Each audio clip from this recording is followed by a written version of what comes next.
thank you so much again. It's very nice to meet you. I was really looking forward to listen to your ideas and to hear more about Zcoin project. Yeah, So thanks please, so much for having me on. Sir Reuben, can you tell us, please, the idea behind Zcoin? What is these core principles or the ideology behind it, and the novelty that can bring to the crypto market? Sure. I guess the idea is that mm the original precepts of cryptocurrency was to be like an alternative financial system that was, not controlled by any single entity. And we often talk about uncensorability, seizable, like you cannot seize, and basically there isn't any sort of central control.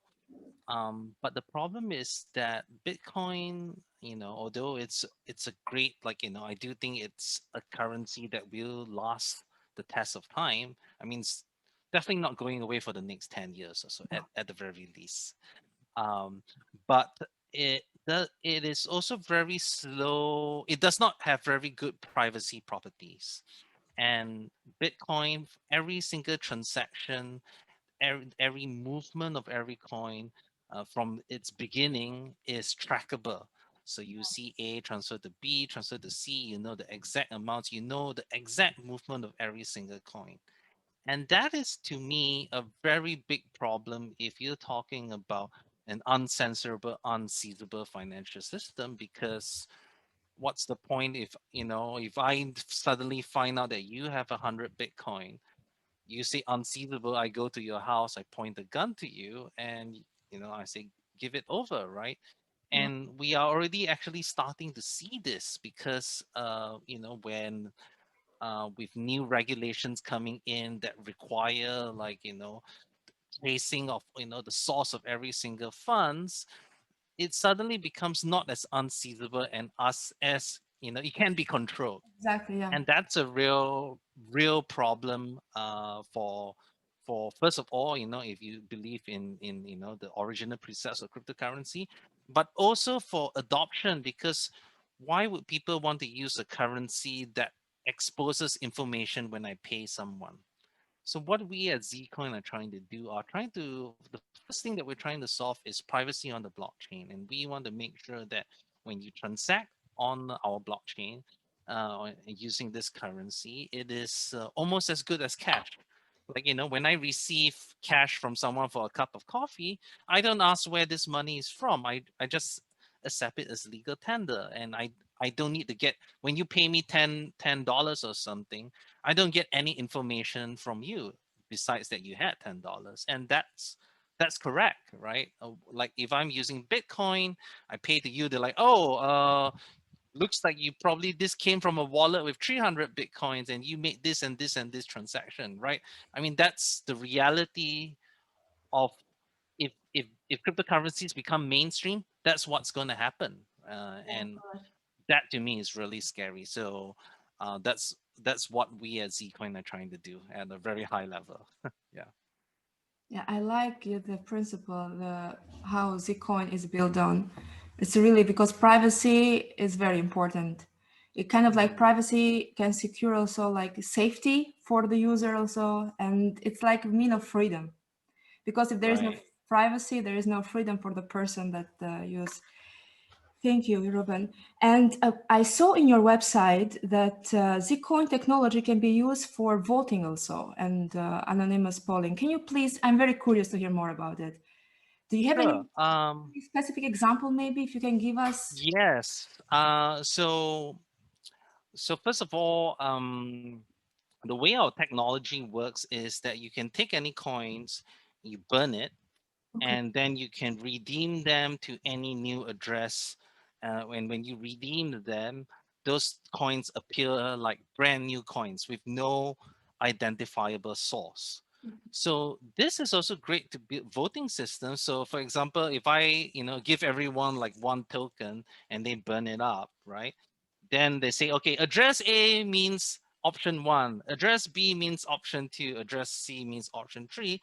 Please cast your Okay. votes, and so you redeem them to the specified addresses, And yes, you know that this was one of the burns before, but you don't know which one it was. So basically, this is anonymous voting and polling. Now we actually had we the Zcoin's blockchain was actually used by the Thailand Democrat Party in 2018 to Mm. run its party elections, to elect its party leader. And there were 127,000 votes cast on our blockchain, and this was nationwide in Thailand. So this is the Wow. first political election of any significance that was actually carried out on the public blockchain.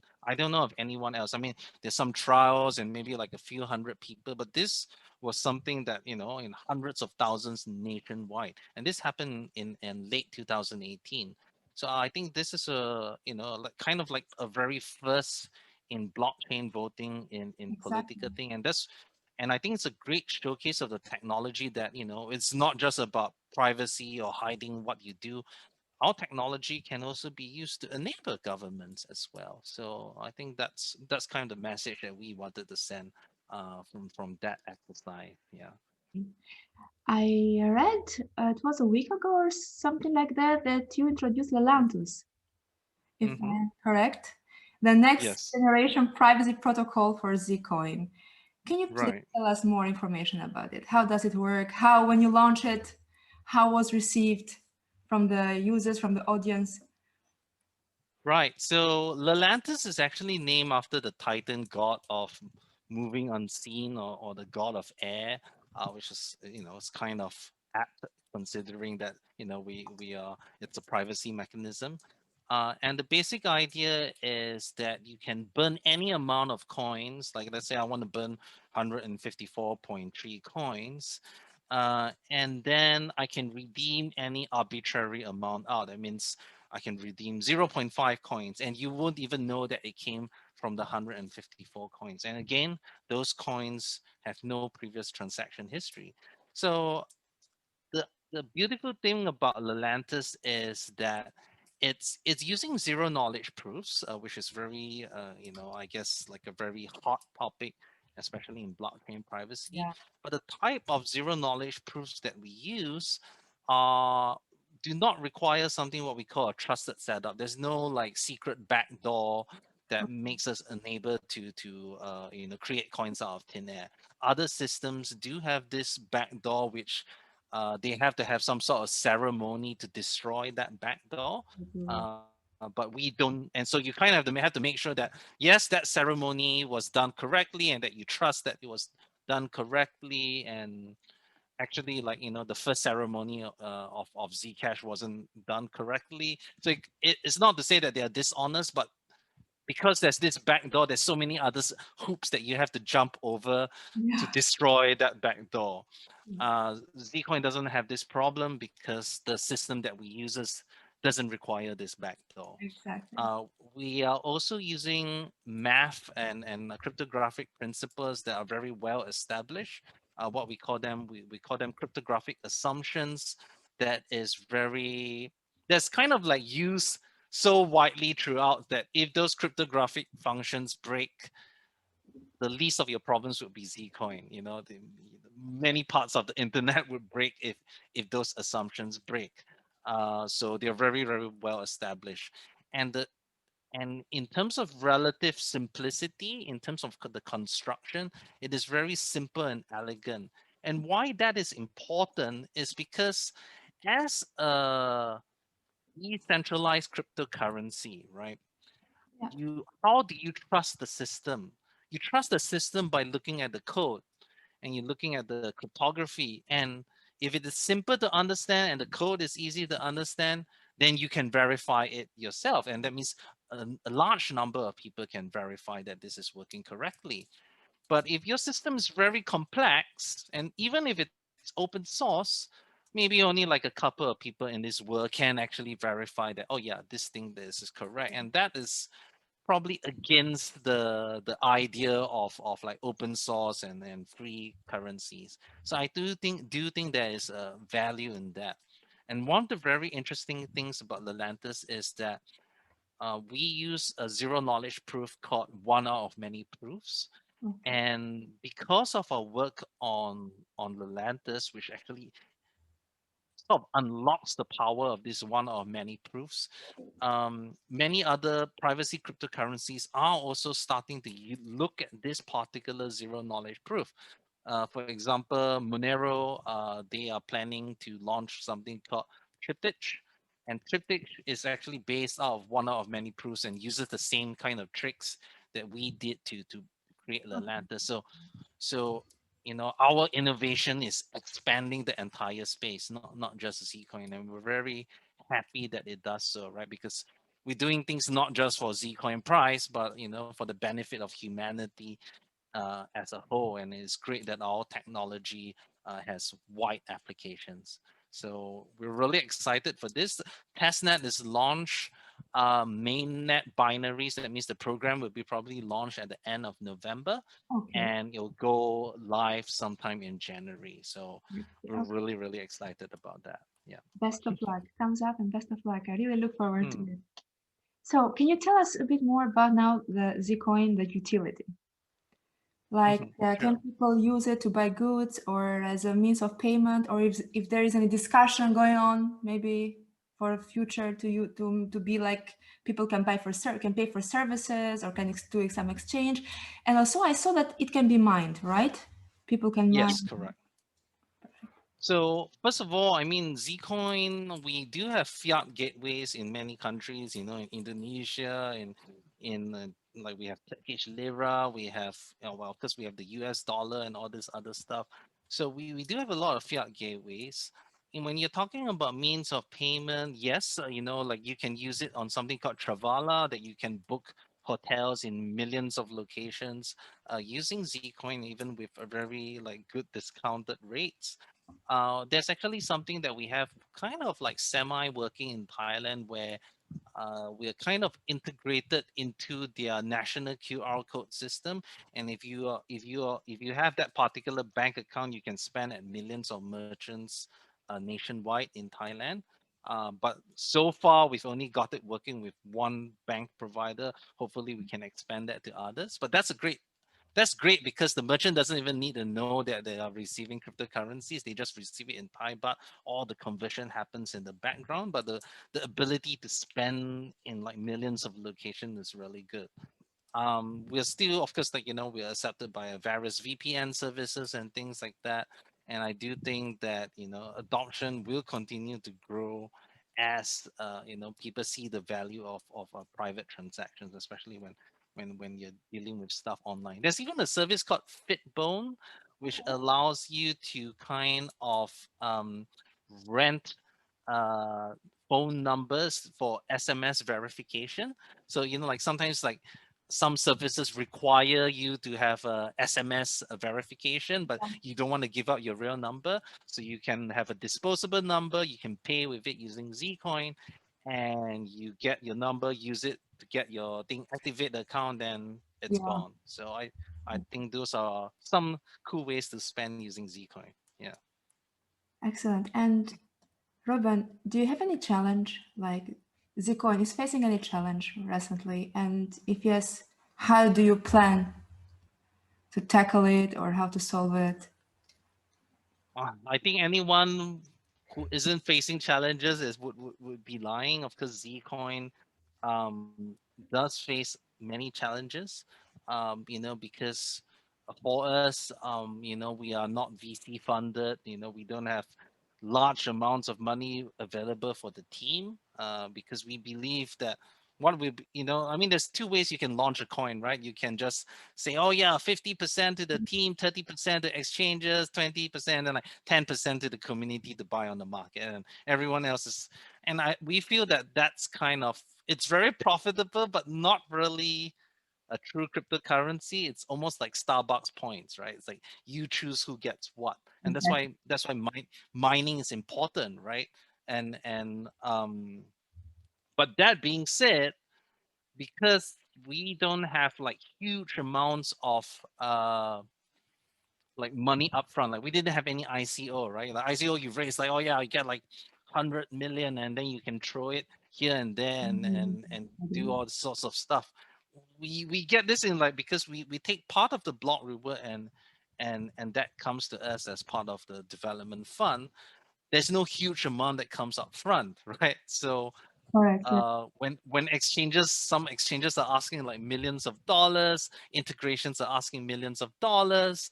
um Sometimes it can be quite frustrating, right? And if you also want to attract talent, letting people know you that you have a couple of $1 million definitely does good things. But you know, we yet that being said, I think even with such such constraints, we have managed to we have our own independent research. We came out with our own privacy protocol, our academic papers. We're still continuing to deliver consistently. So I'm actually like really proud of that we're not like getting really rich out of this. We're giving everything back to the community, and at the same time, we're still continuing to deliver. And I hope the community sees how genuine and and how much passionate we are in doing this. Because sometimes I think, unfortunately, cryptocurrency as a whole, there's a this even Bitcoin, right? Correct. Yeah. It's more about the number go up rather than what it stands for. And I think Satoshi probably would be quite sad if he's still around, like to see that if it's sometimes like you see all this really cool stuff, but it kind of degenerates into an online casino. And hopefully that those days will end.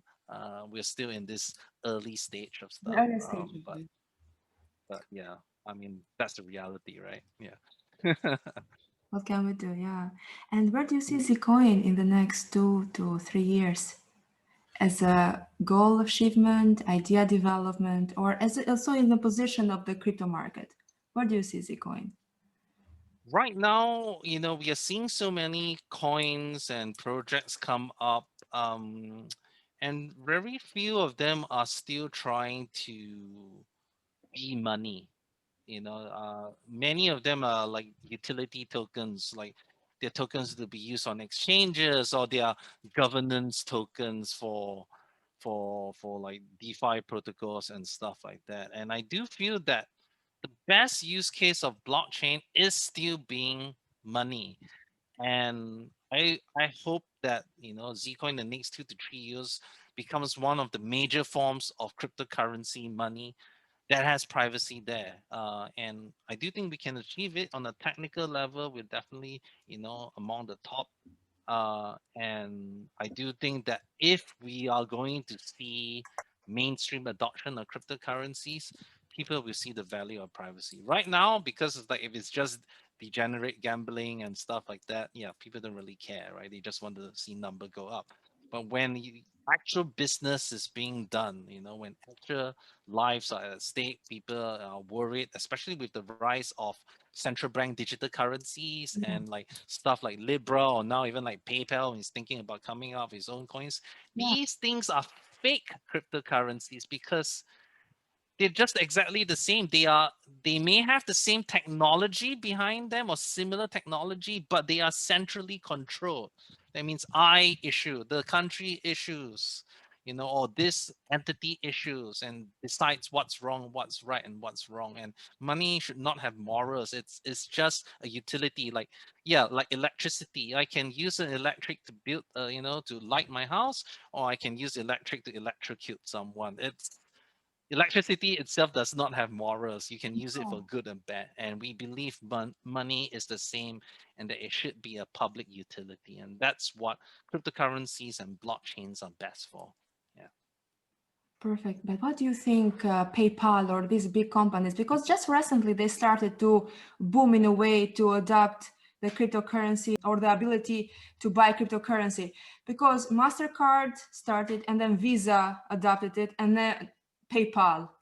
What do you think is the idea behind it, or something that really triggered these I companies? think the idea is that, I think these companies realize that cryptocurrencies are here to stay, you know, And they also realize that if they don't get on board, they are going to be irrelevant. Yeah. Because you know why? PayPal's entire business is about being an intermediary, right? Yeah. If I use like cryptocurrencies, I don't really need an intermediary because I Absolutely. just transfer P2P, like person to person, right? And if they don't get on board, well, if like cryptocurrencies become very mainstream, there's easy ways to convert into cash, then well, what's the point of PayPal, right? Okay. And if you take a look at the way PayPal is integrating cryptocurrencies, they integrate cryptocurrencies, allow people to buy and sell and send cryptocurrencies, but they do not allow people to withdraw cryptocurrencies in their native form. That means you your cryptocurrency is being held by PayPal and they are effectively like a bank. Yeah. So I don't think they are trying to promote cryptocurrencies. It's more about we have to adopt it or else we're going to get left behind. Exactly. And similarly, when you see countries like China, like they have the DCEP project and all this sort of stuff, these are not ways to empower the individual or to have an alternative financial system. It is very clear that it is a method of control, because if they can see the movement of every single money, because it is centrally issued and everything centrally controlled, first of all, they'll say, oh, yeah, that combats money laundering, that combats all this other stuff. But it also means that they can cut people off the financial system if they deem it fit. They say, like, oh, you're a dissident, oh, you have views that are not. I'm just going to cut you off or freeze your money because it's all tied, every single transaction, every single identity. And that money, unlike cash, which they can't really track, is 100% control. And this is actually quite a dystopian future because it actually affects the very fabric of government. Because, like, in the US, you talk about the right to bear arms, to say that if the government is like being oppressive, we can rise up Yeah. against the government to fight against them. But if you don't have money, if you're cut off from money, then what are you going to do? If you're going to get cut off from the financial system, the moment that you have an authoritarian government come into power, you can never replace them because their money is not your money is not yours. It's all theirs. And I think people really have to realize this. And that's why cryptocurrencies, especially privacy cryptocurrencies, are so important. It's not about enabling illegal activity, and there will always be this. And I mean, take a look, the recent news, trillions of dollars were being laundered from drugs and everything through the regular banking system with the big guys, HSBC, Citibank, all of them. And what has happened to them? They have continued to operate. Yeah. No one has gone to jail. And if you were really serious about that, like, you should hit them, right? There's hardly, comparatively, cryptocurrencies is so tiny, right? And at the end of the day, you realize it's more about control rather than about protecting or preventing money laundering and stuff like that. We see cryptocurrencies as a balance of power between the government and the state. Yes. And I think people really have to like get behind that. This is like the cypherpunk kind of ideology that Bitcoin was born in. Yeah. Thank you. And I have now two questions which are more general. What Right. is blockchain for you, Robin? Like, like we hear a lot about it. And we hear a lot, especially in the last year, that blockchain is becoming very important and very relevant nowadays. Why it is? From I from your actually, personal opinion. on my personal opinion, that is that many applications of blockchain are kind of useless because they are only very specific instance. Blockchain is basically a distributed database. It Yeah, is just basically a database type that is not very high performance. It's actually quite slow compared to traditional databases. The main thing that makes blockchain valuable is that because it can be decentralized, yeah, right? And that you don't need the trust. So if you don't need decentralization, if you're okay with trusting, let's say, a company or whatnot, all then you don't really need a blockchain. Like all this like supply chain blockchains. I mean, let's say if Toyota implements it, you as the contractor, you trust Toyota, right? Or like let's say like, oh, we're going to track like the medicine that is being transported and making sure that the sensors are connected to the blockchain. That's all like total rubbish because if you put the sensor, I can place the sensor in the cold part of the truck while the rest of the medicine is kept warm. It's just totally these are not good applications of blockchain because the real thing is about transfer of value in a trustless manner. Now, if there's something that does make it very interesting to me in terms of blockchain would be a bit of the DeFi space, what's happening in decentralized finance, where it is really unlocking the potential of what programmable money is. I Okay. can set rules to money, I can have savings, lending platforms, all on just basically code. I don't need intermediary. So personally, I'm really excited to see what's happening on Ethereum. Of course, right now, a lot of the DeFi space is just like Ponzi scams or stupid money games, but there are real tools being built, real decentralized exchanges, Okay. real lending platforms, and that's what's exciting me in blockchain on top of the privacy cryptocurrency, of course. Yeah. And what's your message or advice that you would like to give to the audience Hmm. as the co-founder of But Zcoin also? um I don't know. I mean, the easy thing to say is buy Bitcoin. uh, but honestly, right now, you know, I would say yes. I think cryptocurrencies as a whole is a very interesting asset class that definitely I think is worth investing in right now. I mean, this is not investment advice. It's just my personal opinion. Of course, I wouldn't be in this space, right? Exactly. But I do think that before you get into it, you should really be understanding what you're buying. Most people, I would say maybe 90% of people don't really understand what they're buying. They just say, oh yeah, number go up, or they see a few things and then they just parrot it and whatnot. And I do think that look for projects where there's intellectual honesty. Like, are they honest about what their their project can or cannot do, and not just look at about what VCs are backing it and whatnot, because VCs are buying it at a cheap price only to dump on you later. I mean, that's the real fact of it, right? I mean, they want to sell for a profit. Of course. So I just hope that people understand that just because number goes up doesn't mean that it's a good project. I mean, even Ponzi scams can go up. I mean, BitConnect was like Hot 20 or something like that. Yeah. So yeah. Yeah, so people they should do research and read and be sure that the projects that they are investing are not Ponzi schemes or fraud or something like It's that. not easy, right? You Not kind easy, of really have to find groups to yeah. to to, to educate you. You can't do this alone. It's quite hard. Yeah. Yeah. Mm. Is there any source, for example, information that people, for example, that are interested to go to the cryptocurrency or to expand their knowledge? What do you think they can do first? Like, is there any source on internet or any what they Actually, like Binance actually publishes a lot of articles of covering the basics of a lot of the schemes. Of course, generally, they should be this. There's also like if you want to learn about DeFi, CoinGecko also publish like a book that's I think really cheap that you can buy off the CoinGecko website that introduce you to DeFi.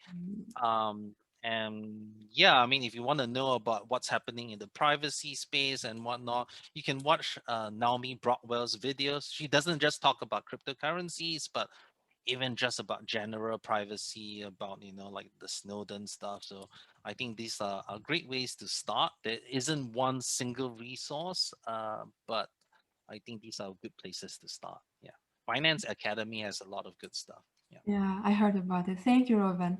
Is there anything else that we did not cover during our talk? So yeah, actually, Zcoin will not be called Zcoin in a couple of hours. Well, we Zcoin is rebranding to something called Firo, And the Oh, idea is that because when we launched the Atlantis, we want to start like afresh. And the FIRO kind of says that because our mechanism is like burn and redeem, so the FIRO is kind of like burning and stuff like that. And I think one of the biggest reasons that we want to rebrand is because people keep on thinking that we are a Zcash fork, which we have no relation to. And we just want to make sure that our technology, which is really good, stands on its own and is not seen as a copy, which it isn't. Firo sounds like money. Firo is easy to say, and I send you 2 Firos, 3 Firos, and we have a kick-ass ticker and Firo.org domain to go with it. So we're really excited about this rebrand, and hopefully the community likes it too. did you announce it? Did you announce the rebrand? No, it's happening. The announcement, the rebrand is happening in 3.5 hours. But by the time this goes out, this It should you be already have that. announced. Oh, Yeah, congratulations thank for that and best of luck. you. It's a really incredible news. Thank Reuben, you. it was a pleasure meeting you and talking to you, and I hope that we keep in touch and I will have you again as a part of the show. Maybe when we can Thank discuss you. further developments and achievement. Thank you so much, Yunita. It was a real pleasure talking with you. Have a nice day, best of luck, and a lot of success to you and to your team. Bye. Bye bye. Take care. Bye bye.